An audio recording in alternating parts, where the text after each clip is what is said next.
Bago po tayo magsimula sa ating virtual class, inaanyayahan ko po kayong lahat na buksan ang inyong mikropono at ang inyong camera para sa ating panalangin. Again, please turn on your camera and your microphone for our prayer. PowerPoint presentation yan ba? It's not gagawain. It's assignment man. Okay, may I call on Darshna to please lead the prayer? Everybody done? Are you all done? Sa ngalan ng Ama, ng Anak, ng Diyos Espiritu Santo. Please guide us. Please guide us today. Please help us to very well. 1 minute more. After 1 minute. Please continue 1 minute because I will now call somebody to share. Thank you for the blessing. 1 minute. In Jesus' name, amen. In the name of the Father, the Son, the Holy Spirit. Amen. Okay, magandang umaga sa inyo, grade 8. Magandang umaga. Miss.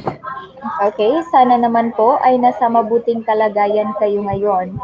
Okay, show me your 2 right thumbs if you're feeling great right now. Show me your right thumb. 2 thumbs there, 2 thumbs. Alright, very good. Okay. But let me check the attendance first.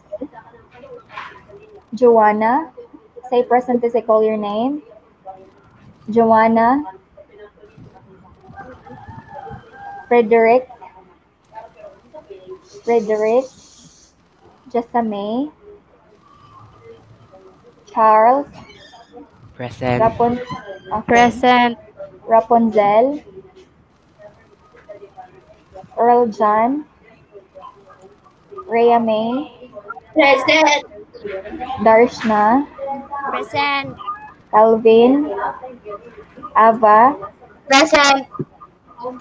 Juan. Present. Princess. Present. Christian. Krisha.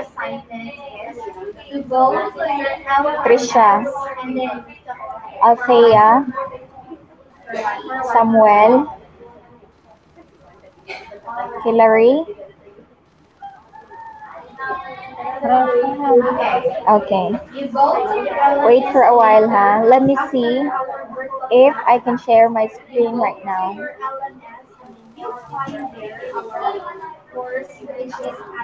How about that one? Can you see it in your screen? There ang pag-ibig sa tinubuang lupa. There is a video. Nagbigay ako. Okay, again. Nagbigay ako ng video there. So, makinig kayo sa video. It's about lang pag-ibig sa wait for a while. How about that one? Ano pa rin, men? No, men.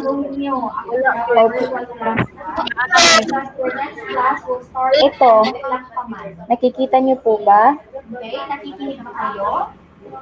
Hindi kayo dapat Wala pa rin? ng maaga sa Naan na, miss. Okay. Okay. Gagawin pa kayo sa ating subject. After the virtual class, you go to our Okay.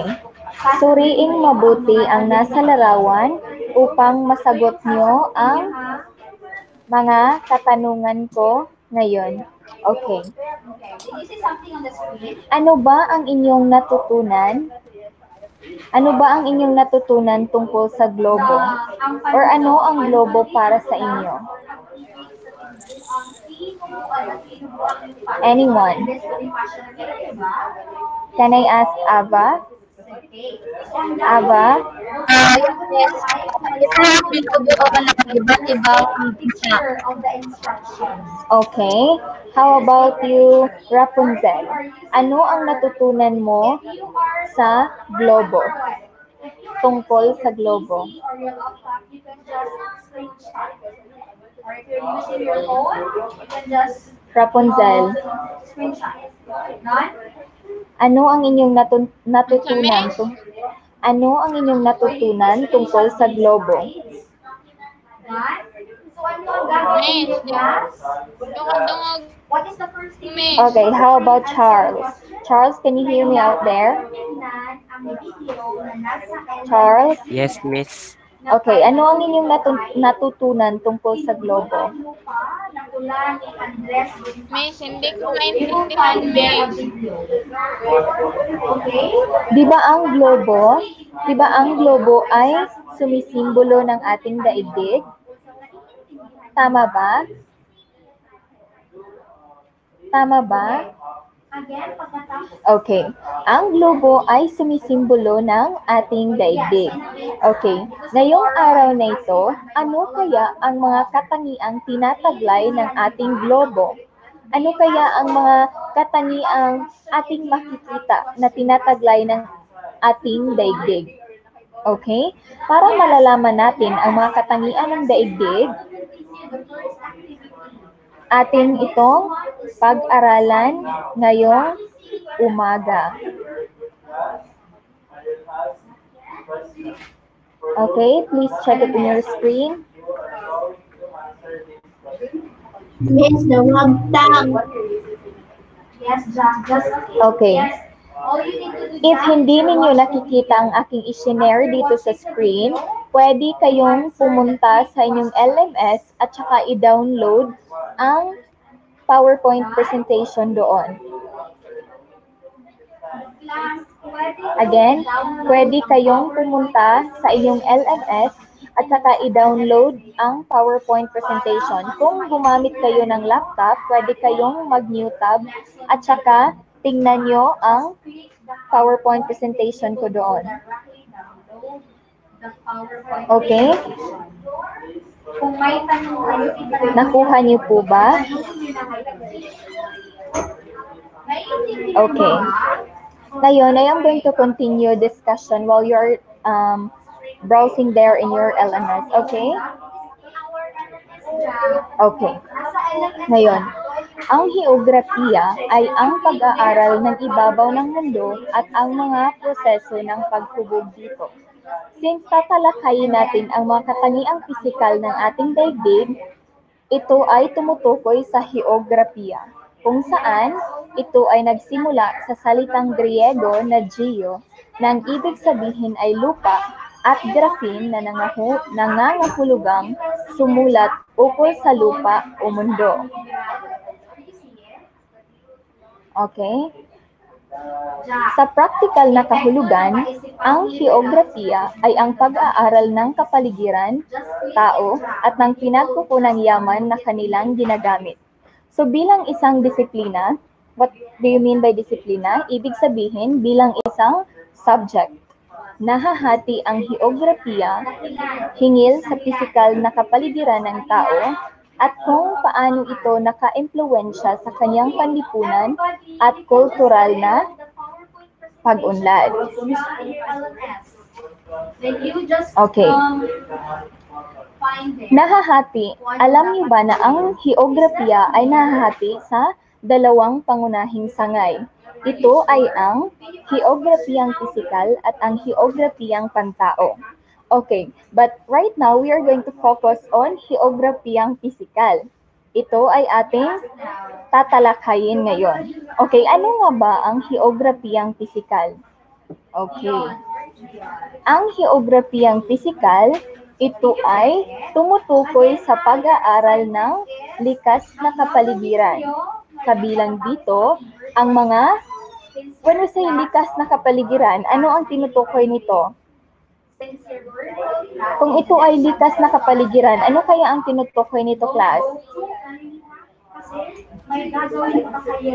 Can I ask Samuel? Ano ang ibig sabihin ng likas na kapaligiran? Para sa iyo, ano ang likas na kapaligiran, Samuel? Nature. Very good, Samuel. Very good. Likas na kapaligiran, ibig sabihin, ito ay tumutukoy sa mga anyong lupa, anyong tubig, atmosfera, klima, panahon, hayop, halaman, at iba't ibang yamang likas. Okay, next. Okay. Unahin natin ang istruktura ng daigdig. Ano po ba ang istruktura ng daigdig? Ang ating daigdig ay composed of ilang mga structures. Apat, Miss. Four. How many? 4. Okay, we have 4. Ano-ano ang mga istrukturang iyon? Can I ask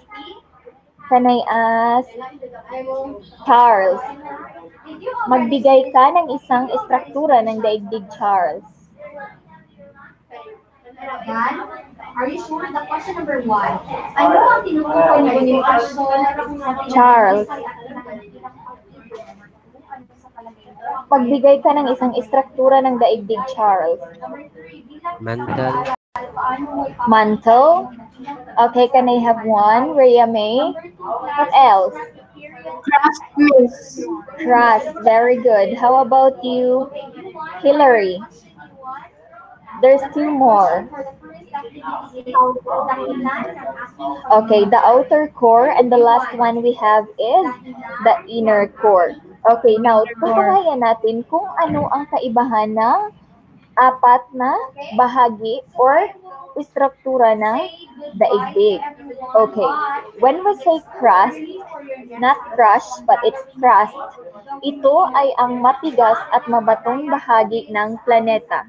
Meaning, this is the outer layer of the earth where we can see the plants, the kalupaan and the katubigan or ang mga anyong tubig. Makikita dito. Samantala, ang pangalawang bahagi or istruktura ng daigdig ay ano ang tawag sa pangalawang bahagi? Pangalawang istruktura? Okay, there you go. It's mantle. Ang mantle, ito ay isang patong ng mga batong napakainit. Kung kaya, malambot at matutunaw ang ilang bahagi nito. Okay. And the third one we have is the inner core. The inner core, and the last one we have is the outer core. From the root word itself, inner core, meaning, ibig sabihin, ito ang pinakagitnang bahagi ng mundo. Kumbaga, ito ang the core itself, the center of everything, the center of sa mundo. And the outer core is ang pangalawa sa pinakahuling bahagi ng mundo. Okay, again, what are the 4 structures of the earth? We have, the first one we have is crust, followed by mantle. Next, Inner core. and the last one is Outer core. outer core. Okay, again, those are the different structures, the 4 structures of the earth. Okay, let's continue.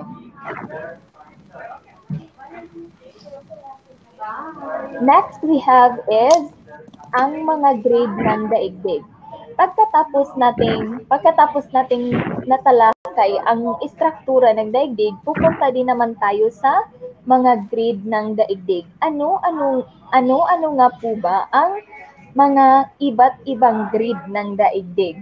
Kung makikita ninyo sa inyong screen, napakaraming linya na inyong nakikita. Alright? Okay. Now, isa-isahin nating kilalanin kung nasaan dito sa anong parte ng daigdig ang mga prime meridian, Arctic Circle, Tropic of Cancer, kung saan ito nakalagay. Okay? Let's have this first. Ano ang longitude? Saan ba sa drawing or sa larawan ang longitude? Nasaan ang longitude? Or ano ang ibig sabihin ng longitude? Meron na ba kayong kaalaman kung ano po ang ibig sabihin ng longitude? Yes, may nag-raise ng hand, Rhea May. Ano po bang Ang nangutod nitay ang linya galing sa taas sa baba. Very good. Very good, Rhea May. When we say longitude, ito ay ang pababang linya sa mapa o globo. Ito ay ginagamit upang matutukoy ang oras sa bawat bahagi ng mundo. At ito rin ay ginagamit upang magbigay ng lokasyong mula silangan o pakanluran. Okay, next we have the latitude. Wait for a while.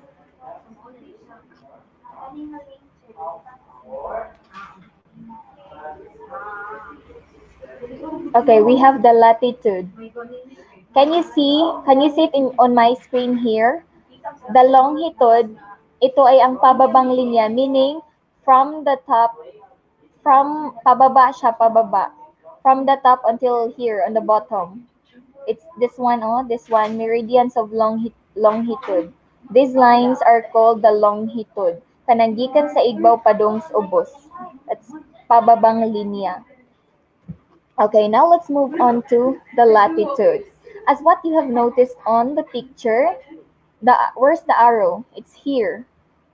This lines from here up here. This is called latitude. So ano naman ang ibig sabihin ng latitude? Can I ask someone? Sino ang naka-research dyan kung ano ang ibig sabihin ng latitude? No, okay, can I have, how about you, Rhea May? Alam niyo po ba kung ano ang ibig sabihin ng latitude? Latitude naman po, Miss, ay ang linya galing sa silangan pakanluran. Okay, when we say latitude, ito ay ang pahalang na linya sa mapa. Turn off your microphone. Meaning, when you're going to look on your screen, We will start at exactly 10. wait for a while. You still have Can you see it here? This is called the latitude. This is a very opposite line with the longitude. If longitude is pabarog, the latitude itself is pababag. Did you get it? Did you get it? Okay, again, if it is gikan sa babaw padung sa ubos, it is called longitude. But if it is from here, I mean from hilaga to timog, that is called latitude.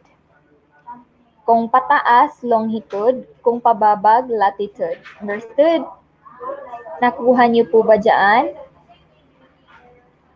Nakuha niyo po ba? Okay. Next. Next is,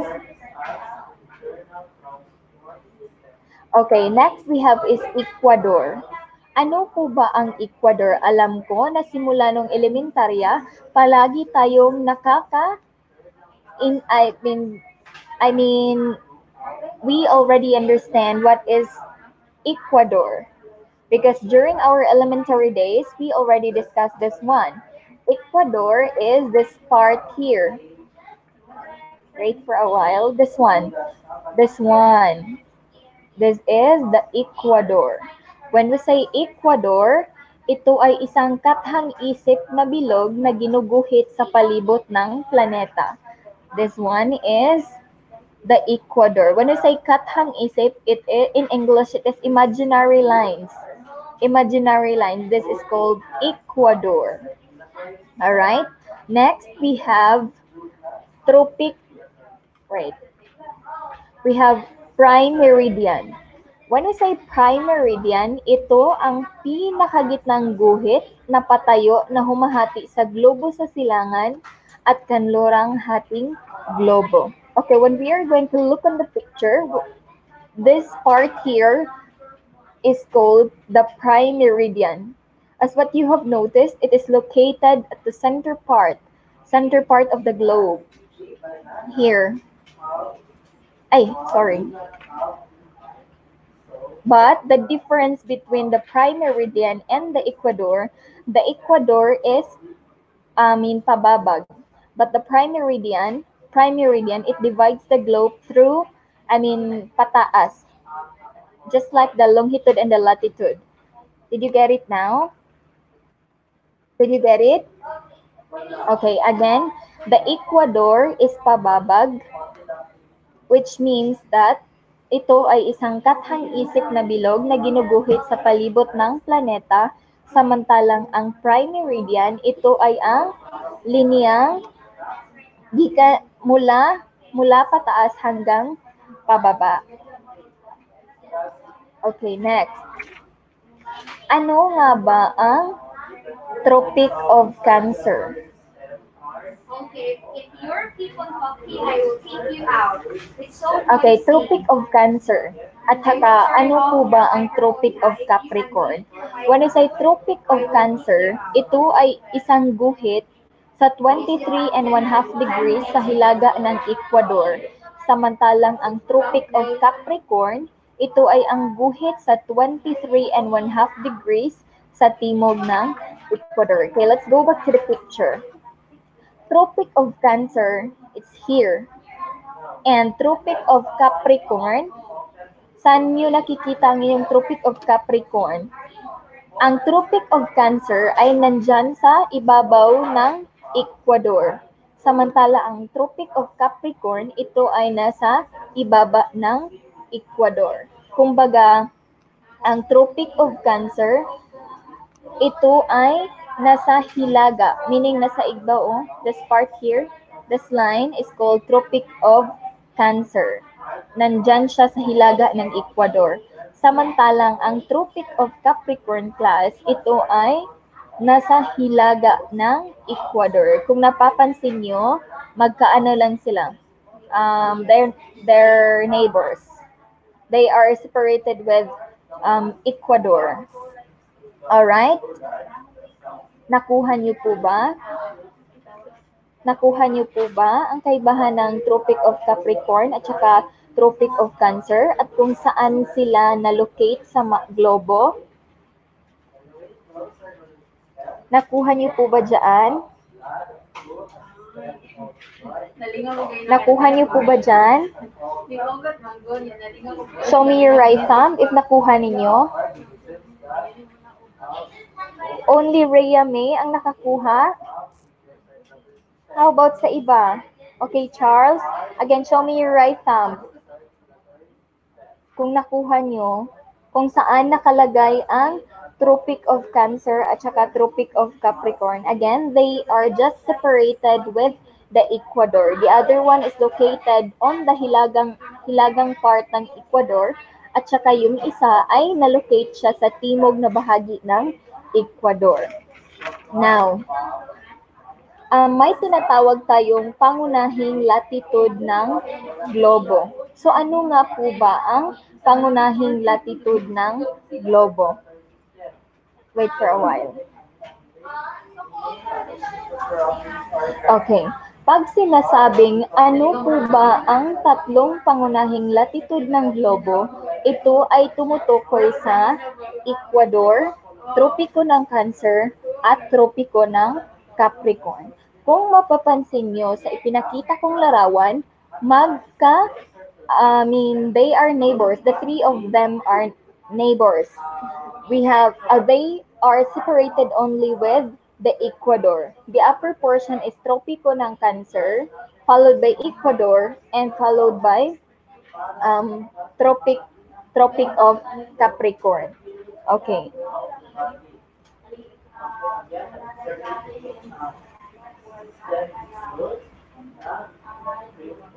Wait.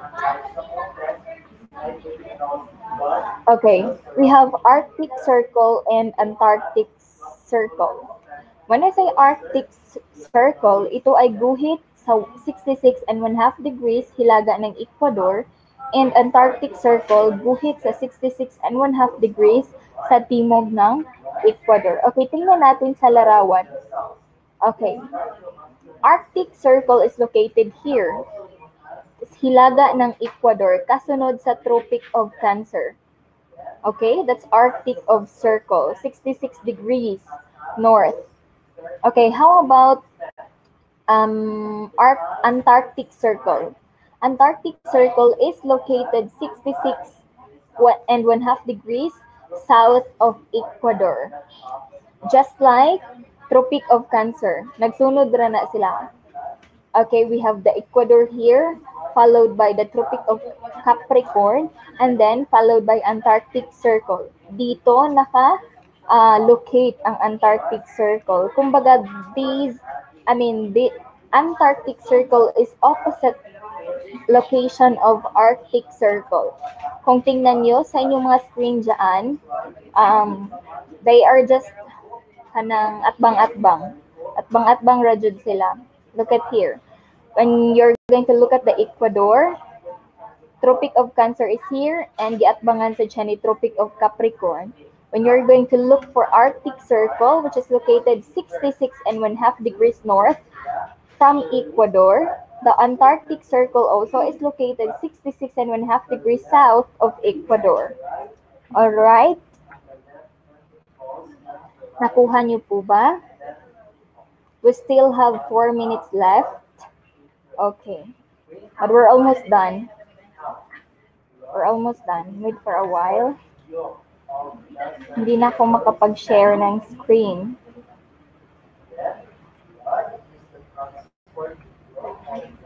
Okay. Para sa inyong gawain, pumunta sa LMS at i-access ang asignaturang Araling Panlipunan 8. Hanapin doon ang gawain bilang isa. Sagutan ito simula sa pinakataas na blanko hanggang sa ibaba. Marahil, hindi ko ito nalagyan ng mga numero. Okay. Again, para sa inyong gawain, again gusto ko lang lilinawin ang iyong gawaing bahay. Okay. During your free time, stop ko muna ang pag-share.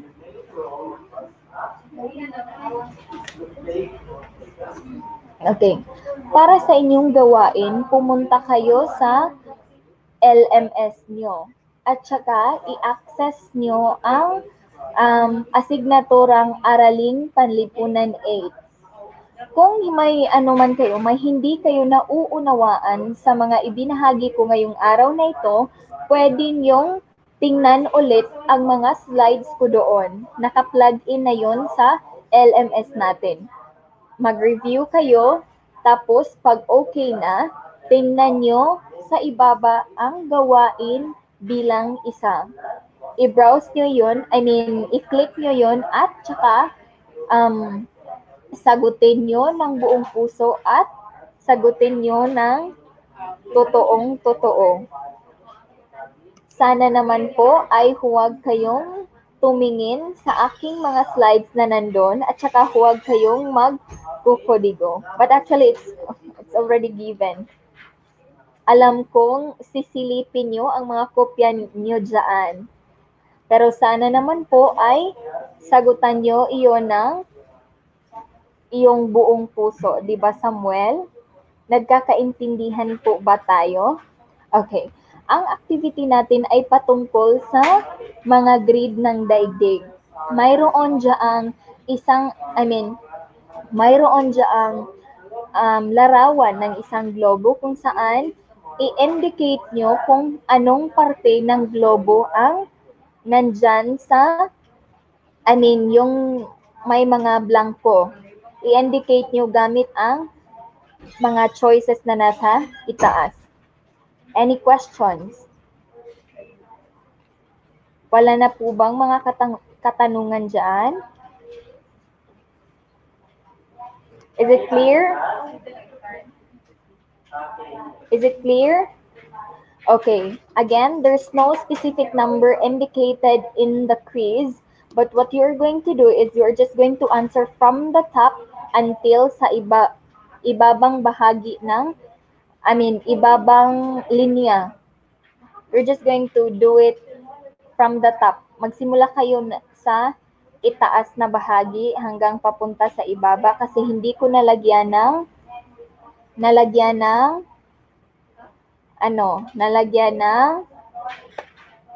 numero. pwede kayong mag-add ng text box doon sa Microsoft Word. Alright, let's call it a day. Thank you and goodbye, grade 8. Goodbye, Miss. Thank you, Miss. Okay. Para sa Miss, inyong thank mga you. katanungan, pwede kayong mag-message sa akin pag hindi nyo na-access ang gawain. Anyways, deadline for that will be on Saturday. Alright? Bye, everyone. Bye, Miss. Okay. You can proceed with your activities right now. Everybody don't hear you. Everybody, you wait for a while.